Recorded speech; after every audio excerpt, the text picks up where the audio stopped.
Hello বন্ধুরা, good morning.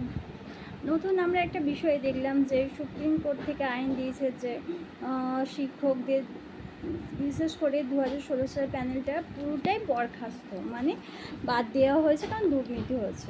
কিন্তু এর জন্য আমার মতে মনে হয় এর জন্য কিন্তু শিক্ষকরা দায়ী না, এর জন্য যারা প্রশাসন, যারা আমাদের দেশে মানে উচ্চ পদে বসে আছে তাদের এটা মানে দোষ। তারা তো চাকরি পেতে চাইবে না যে কোনো প্রকারে, আর সবাই তো বুঝতে চাকরি পায়নি, তো সবাইকে বরখাস্ত করে দেওয়া এটা কিন্তু ঠিক হয়নি।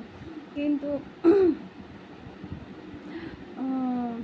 ঠিক হয়নি। আর এখন আমরা যে নতুন প্রজন্মটাকে দেখছি, তারা মানে অফিস আদালতে কাজের জন্য বসে নেই, তারা নানা দিকে নানা প্রান্তে ছড়িয়ে পড়ছে। বিশেষ করে নিউ জেনারেশন, এখন ওরা বিভিন্ন প্ল্যাটফর্মে কাজ করছে। বিশেষ করে যেই ফোনে আমরা ভিডিও রিলসগুলো দেখি সেখান থেকেও নাকি ইনকাম করা হচ্ছে, তো তারা সেই দিকে এগিয়ে গেছে। আমরা যদি আগামী বা ভবিষ্যতে যদি একটু ছবিটা দেখতে চাই, তাহলে আমরা যতটা ধারণা করতে পারছি তখন অফিস আদালতের অপেক্ষায় বা অফিস আদালতে কাজ করবে বলে আমাদের জেনারেশন বসে থাকবে না।